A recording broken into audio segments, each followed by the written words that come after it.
वैदिक कथा अमृत में आपका स्वागत है। भौतिक संसार भोग का एक विकट वन है। यह एक भावाटवी है, भौतिक जगत रूपी वन है, जिसमें कभी कभी वणिक जन अनेक दुर्लभ वस्तुओं का संग्रह करके और उन्हें लाभ सहित नगर में बेचने के लिए वन अटवी में प्रवेश करते हैं। किंतु वन मार्ग सदैव संकटों से घिरा रहता है। जब शुद्ध जीव प्रभु की सेवा त्याग कर भौतिक जगत का भोग करना चाहता है तो श्री कृष्ण उसे उस भौतिक जगत में प्रवेश करने का अवसर प्रदान करते हैं। प्रेम विवर्त में कहा गया है, कृष्ण बहिर्मुख हैया भोग वांछा करे। इसी कारण शुद्ध जीवात्मा भौतिक जगत में गिर जाता है। प्रकृति के तीनों गुणों के प्रभाव में आकर जीवात्मा विभिन्न योनियों में देह धारण करता है। कभी कभी वह स्वर्गलोक में देवता बनता है तो कभी मर्तलोक में नगन प्राणी का रूप धारण करता है। और इस संबंध में नरोत्तम दास ठाकुर कहते हैं, नाना योनि सदा फिरे। जीवात्मा अनेक योनियों में भ्रमण करता है, करदर भक्षण करे और उसे घृणित वस्तुएं खानी और भोगनी पड़ती है। तारे जन्म अध पाते याया, इस प्रकार उसका सारा जीवन नष्ट हो जाता है। सर्व दयामयी वैष्णव की शरण के बिना बद्ध जीव माया के चंगुल में से नहीं छूट पाता।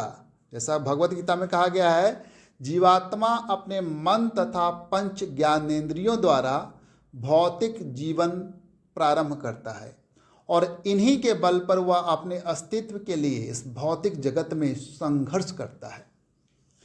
इन इंद्रियों की तुलना वन में रहने वाले धूर्तों तथा ठगों से की गई है। वे मनुष्य का आत्मज्ञान हर कर उसे अज्ञानता के जाल में डाल देती है।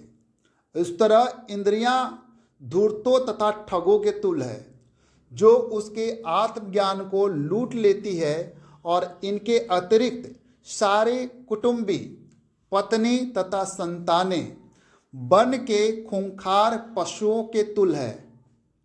इन भयानक पशुओं का काम है मनुष्यों का मांस भक्षण करना।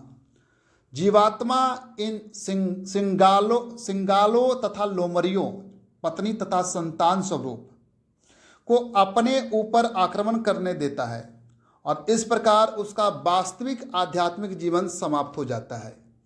भौतिक जीवन रूपी वन में प्रत्येक प्राणी मच्छरों की भांति विद्वेषी हैं और मूषक तो निरंतर उत्पात ही मचाते रहते हैं।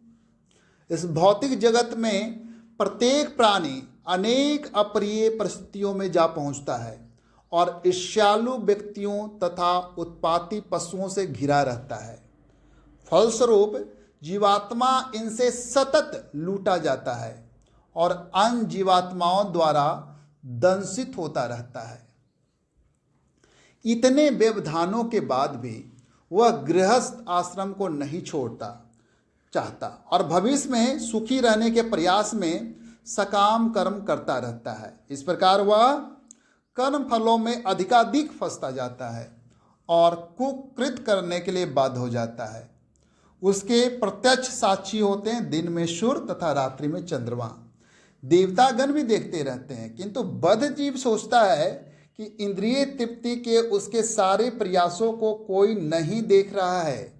अतः जब भी वह पकड़ा जाता है तो कुछ काल के लिए वह सब कुछ परित्याग कर देता है, किंतु देह से अत्यधिक आसक्ति रहने के कारण सिद्धि प्राप्त करने के पूर्व ही उसका यह त्याग समाप्त हो जाता है।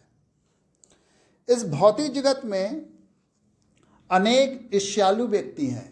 कर लगाने वाले शासक की तुलना उल्लूक से की जा सकती है।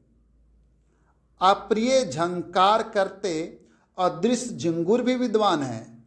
ये तब प्रकृति के दूत बनकर बद्ध जीव को सताते हैं, किंतु उसकी बुद्धि कुसंग के कारण भ्रष्ट हो जाती है। भौतिक अस्तित्व की बाधाओं से मुक्ति पाने के प्रयास में बद्ध जीव नामधारी योगियों, साधुओं तथा अवतारियों के चंगुल में पड़ जाता है। तो जो जादू तो दिखा सकते हैं किंतु भक्ति को नहीं समझा पाते। कभी कभी बद्धजीव अपना सारा धन खो देने के कारण अपने कुटुंबी जनों से रुष्ट हो जाता है।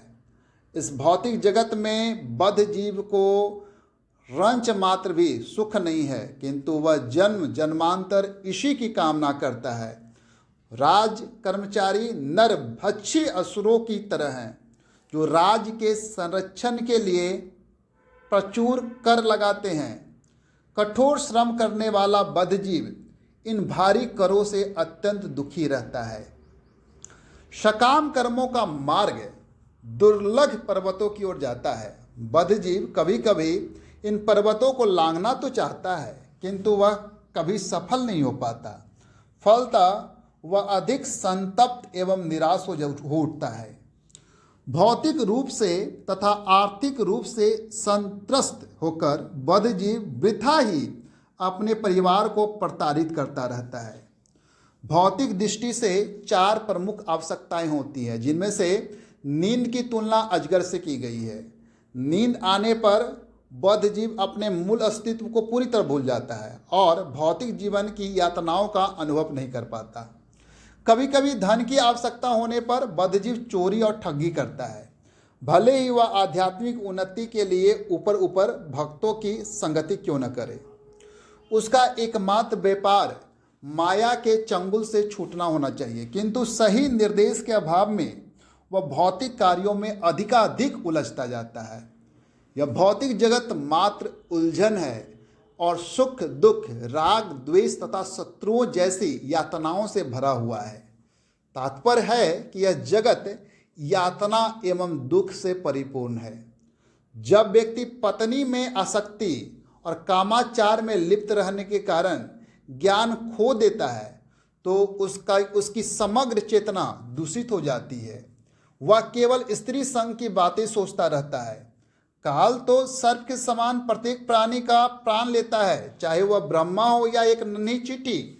कभी कभी बद्धजीव काल से बचना चाहता है तो वह किसी नकली मुक्तिदाता की शरण लेता है, जो दुर्दैश वह स्वयं की रक्षा नहीं कर सकता, तो फिर वह दूसरों की रक्षा कैसे कर सकता है।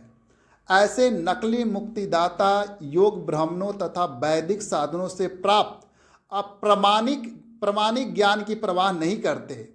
वे व्यभिचार में लिप्त रहते हैं और विधवाओं तक को संभोग करने की छूट देने की संस्तुति करते हैं। इस प्रकार वे वन के बांदरों के तुल्य हैं। श्री सुखदेव गोस्वामी महाराज परीक्षित को विस्तार पूर्वक भौतिक वन भवाटवी तथा इसके दुर्गम पथ के विषय में समझाते हैं। तो यह है भौतिक संसार एक उलझन है, जिसमें जितना हम फंसते हैं उतना, जितना आगे बढ़ते हैं उतना ही उलझते जाते हैं। इससे बचने के लिए भगवान की भक्ति करें, भक्तों का संग लें और वैष्णवों की भक्ति करें, वैष्णव संग करें। तो वैदिक कथामृत में आप बने रहने के लिए आप इस चैनल से जुड़े रहें। धन्यवाद। हरे कृष्णा।